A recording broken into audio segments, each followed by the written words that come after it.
Everyone thinks the Kenwood DMX4707S is the easy plug-and-play CarPlay upgrade you grab and forget. But here's the thing, you shouldn't buy it yet, because what makes it great for some drivers is exactly what will annoy the rest of you.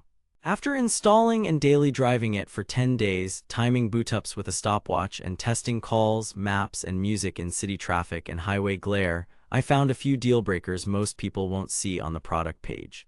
The big one, convenience. This head unit is designed around reliable, wired Apple CarPlay and Android Auto, not the wireless magic you might be expecting, and that matters way more in the real world than you think.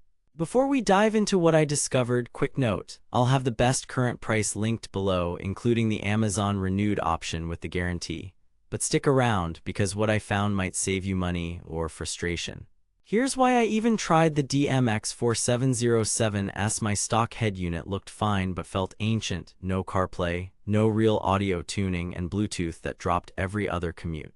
I'd already made the classic mistake. I tried one of those bargain Android units that promised everything and delivered lag, crashes, and a dim screen. Never again.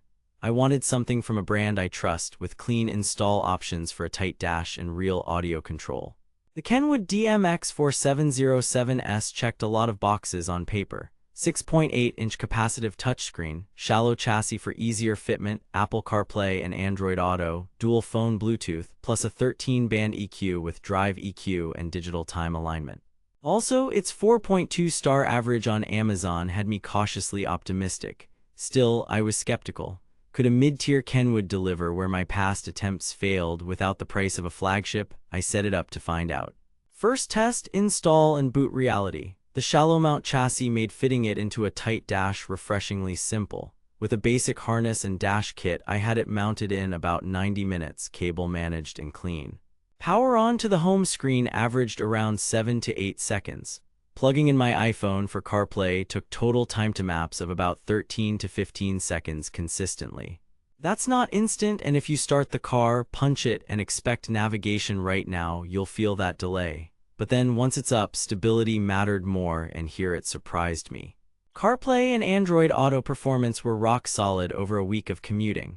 Maps rendered smoothly, pinch to zoom on the capacitive touchscreen felt natural, and Siri/Google Assistant responses came quickly. I ran back-to-back navigation with Spotify and calls layered on top, no hiccups, no app crashes. But then you hit the fundamental trade-off, it's wired. Every time you get in, you plug in. If you hate cable clutter or you do a lot of short hops, this will get old fast. Wireless seekers, stop here. Next, screen visibility and touch feel. The 6.8-inch capacitive panel is responsive and looks clean, but it's glossy. On bright days, especially around noon with the sun over the dash, glare is noticeable. Tilting the screen angle helped, and the brightness goes high enough for most scenarios, but expect some reflection on glass-heavy dashboards. Touch accuracy was good, small buttons in CarPlay were easy to hit, and swipe gestures registered reliably. But then I tested it against a brighter unit in another car, and the difference in direct sun was clear. The Kenwood is good, not class-leading. Audio tuning is where the DMX4707S quietly flexes. The 13-band graphic EQ, Drive EQ, and digital time alignment aren't gimmicks. With a little patience, I pulled the stage forward, cleaned up some boomy mid-bass, and tamed fatigue at highway volume. Drive EQ did exactly what it says, compensates for road noise, and it made podcasts more intelligible at 70 mph without blasting everything else. Noise floor stayed clean, feeding a small amp and stock speakers. If you care about dialing in your sound, this unit punches above its price. But then I switched to FM and remembered. This is a basic AM/FM tuner without extras like built-in HD radio. If you want more broadcast features out of the box, it's not here. Calls and Bluetooth. The dual phone connection is legitimately useful. I ran my personal and work phones at the same time, music from one, calls from the other, and switching was seamless. Callers said my voice sounded clear, and I didn't have echo issues with the included mic when mounted near the gauge cluster. But here's where it gets interesting. If you're not plugged in, you're limited to Bluetooth audio with no CarPlay Android Auto apps on screen, which circles back to that central convenience question. Are you okay living the cable life every drive? My biggest discovery after all that testing. The DMX4707S is less about wow factor and more about dependable fundamentals. It's a no-nonsense, wired-first CarPlay Android Auto unit with real audio tools and a clean, shallow install. If you were expecting wireless, blazing boot times, and a matte, anti-glare flagship screen, nope. That's the trap. The product page highlights the good stuff: capacitive screen, EQ, time alignment, but doesn't solve the one thing many shoppers secretly want: wire-free convenience. And yes, some Amazon listings are for renewed units. Those are inspected and backed by the Amazon Renewed Guarantee, which is great, but accessory variations can happen, so double-check what's included, compared to alternatives. If wireless is non-negotiable, look at a step-up Kenwood with wireless CarPlay Android Auto.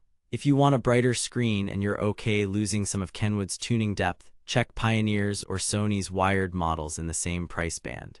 But for pure wired reliability plus robust tuning, this Kenwood stayed at the top of my short list. Now that you know it's a reliability-first, wired-only play with strong audio control, grab it while it's discounted. Links in the description for the best current price, including the renewed option. I'll also link a wireless upgrade pick if you decide convenience is king.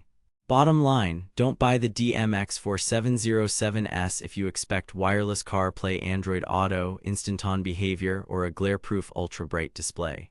Pass if you need built-in broadcast extras out of the box. But if you want a solid 6.8-inch capacitive screen, rock-stable wired CarPlay and Android Auto, meaningful audio tuning, and an easier shallow install, this thing just works. For commuters who value reliability over buzzwords and who don't mind a cable, it's a smart buy. For everyone else, step up a tier. You shouldn't buy it unless you want your daily drive to be quietly, consistently better.